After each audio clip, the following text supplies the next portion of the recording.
오늘 우리가 한 주 동안 묵상하면서 읽었을, 또 다음 주에도 읽게 될 말씀은 예레미야 50장에서 51장에 이르는 바벨론에 대한 하나님의 심판에 대한 말씀입니다.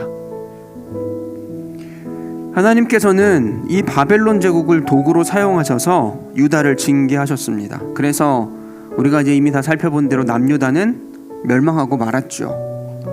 그러면 끝이 난 거냐? 아닙니다. 하나님은 하나님의 백성들에 대한 징계와 함께 주변 나라들의 죄에 대한 심판과 특별히 도구로 사용되었던 바벨론에 대한 심판을 말씀하시고, 더 나아가 하나님의 백성의 회복과 돌아옴을 예언하셨습니다. 그리고 이제 그 일을 하나하나 시작하시고 그 계획을 이루어 나가고자 하실 겁니다. 하지만 말씀 당시 유다 백성들은 어떠했을까요? 우리가 이미 몇 번의 설교를 통해서 살펴보았지만 남유다의 백성들은 자신들이 하나님의 백성이고 택함을 받은 선민이라는 그 생각에 사로잡혀서 자기들의 모양새는 어떠하든 간에 결코 하나님의 심판이 이 예루살렘과 이 성전과 자기들에게 임하지 않을 거라고 철석같이 믿고 있었다라는 거예요.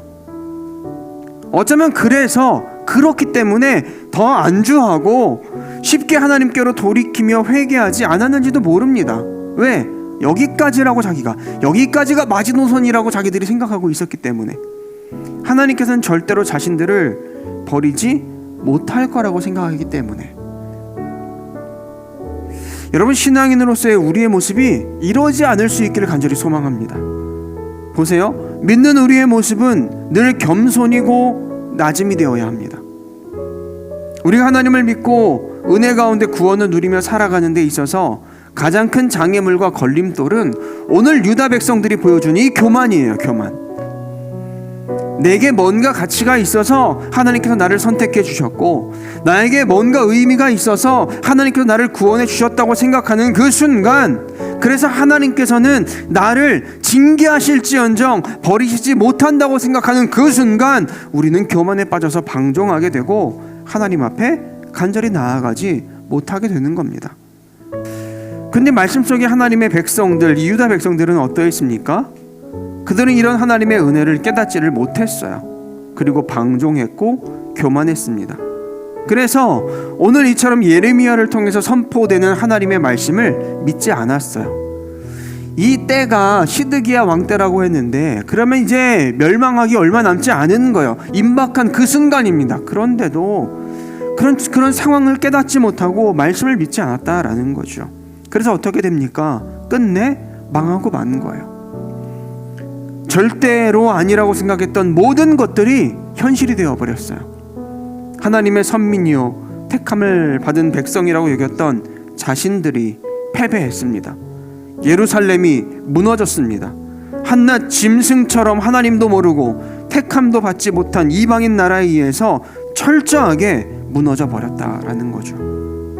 하지만 이들이 이해할 수 없었던 것은 아무리 봐도 자기들보다 결코 나을 것 없어 보이는 바벨론인데, 그런데 어떻게 하나님께서는 그런 죄된 이방 나라를 도구로 들어 사용하셔서 자신들 하나님의 백성을 심판하시냐 이거예요. 너의 자식을 가지고 왜 자기 자식을 때리냐 이거예요. 오히려 심판을 받아도 자기들보다는 바벨론이 먼저 심판받아야 되는 거 아닙니까?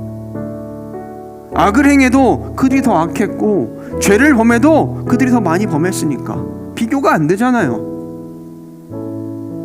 보면 누군가 나에게 손가락질을 하면서 지적을 한다고 하면 적어도 우리는 그 지적하는 사람이 우리보다 나은 사람이어야 된다는 전제가 있어요. 그래야 지적할 수 있는 거 아니에요? 똥 묻은 개가 겨 묻은 개를 뭐라고 하듯이 나보다 더 나을 것도 없고, 아니 나보다 더 악하고 문제가 많은 사람이 되려 나를 향해서 그런 문제로 지적을 한다면 우리는 기분 나쁘죠. 당연히 그 지적을 인정하고 싶지 않을 겁니다. 너나 잘하라고, 너는 알고 있는 거냐고 너의 형편을, 이라고 말하지 않겠습니까? 그런데 지금 유다가 당한 심판이 딱 그래 보인다는 거예요. 그 유다 백성들이 혼란스러웠던 거예요. 이거 뭐지? 이거 뭐야? 라고 생각을 했다는 거예요. 그래서 보세요. 사실 하박국 선지자는 유다가 멸망할 때쯤까지 사역을 하긴 했지만 유다의 멸망을 목도하지는 못했습니다. 그 이전에 죽었어요. 다만 멸망당할 즈음까지 계속되는 바벨론의 공격을 경험했었어요. 그래서 바벨론에 의해서 위협을 당하고 고통을 당하는 유다의 모습을 보면서 가슴 아픈 마음과 의아함으로 하나님께 질문을 했죠. 어떻게 자기들보다 악한 바벨론을 통해서 하나님의 백성을 징계하려 하시냐라고 물었단 말이에요. 그런데 하나님께서 그에게 하신 말씀이 뭡니까? 하나님께서도 다 알고 계신다라는 거예요. 나도 알고 있어 라고 말씀하신다라고요. 바벨론의 악한 뿐 아니라 그들의 교만 또한 다 알고 계시고, 그래서 내가 그들을 심판할 거야 라고 말씀하신다고요. 그러니 하나님의 일하심과 하나님의 공의로우심을 신뢰하라고, 그것을 너 믿어야 한다 라고 말씀하셨다고요. 당장에 이런 현실이 이해가 되지 않고 당장에 이루어지고 있는 일들이 너의 안에 납득이 되지 않아도 하나님을 뭐하라고? 믿으라고 나를 믿으라고 말씀하셨다고요. 그러면 그 믿음으로 말미암아서 살 거라고. 여기에 뭐가 들어있을까? 그 믿음으로 말미암아서 깨닫게 될 거야 너. 그 믿음으로 말미암아서 너 나중에 알게 될 거야 라고 말씀하시는 거죠. 다시 오늘 예레미야서의 본문으로 돌아와서 하나님께서는 적지 않은 분량을 할애해서 바벨론에 대한 심판을 예언하셨습니다. 또한 그에 앞서서 열국에 대한 하나님의 심판의 예언도 말씀해 주셨죠. 그러면 우리가 이 말씀을 통해서 깨달아야 할 게 뭐냐는 거예요. 이 말씀을 통해서 우리가 알아야 되는 게 뭐냐고요. 하나님께서 다 보고 계신다는 거예요. 하나님께서는 다 알고 계신다라는 거예요. 우리가 고발하고 원통해하고 억울해하는 거 모르지 않으신다라는 거예요. 그리고 하나님께서는 하나님의 시계를 보시면서 심판의 때를 준비하고 계시다는 사실을 우리가 깨닫게 되는 거죠. 하박국서의 말씀을 따로 읽으면서 또 오늘 본문 전후의 말씀을 가만히 다시 한번 살펴보면서 깨닫게 된 사실이 있습니다. 그것은 열국에 대한 심판이 또 그 심판과 판단의 일을 꼭 이루실 거라는 이 말씀이 오늘 나에게 의미 없는 일이 아니더라는 거죠. 되려 너무 큰 의미가 있다는 사실을 깨닫게 되었습니다. 보세요. 결국 하나님께서 오늘 예레미야의 말씀을 통해서 또 하박국의 말씀을 통해서 우리에게 들려주는 음성이 뭡니까? 보라는 거예요. 보라는 거. 하나님께서 세상을 통치하심을 보라는 거예요. 보라는 거예요. 하나님 가만히 계시지 않는다라는 거지. 하나님 살아계시고 여전히 신실하게 역사하고 계신다는 사실을 보라는 거예요. 이 말씀의 배경을 놓고 보면 하나님의 백성인 유다만 통치하시는 하나님 아니십니다. 그분은 당시에 그 주변의 모든 나라와 심지어 악의 축이라고 불릴 수 있을 법한 바벨론까지도 통치하시고 심판하시는 하나님이시는 거예요.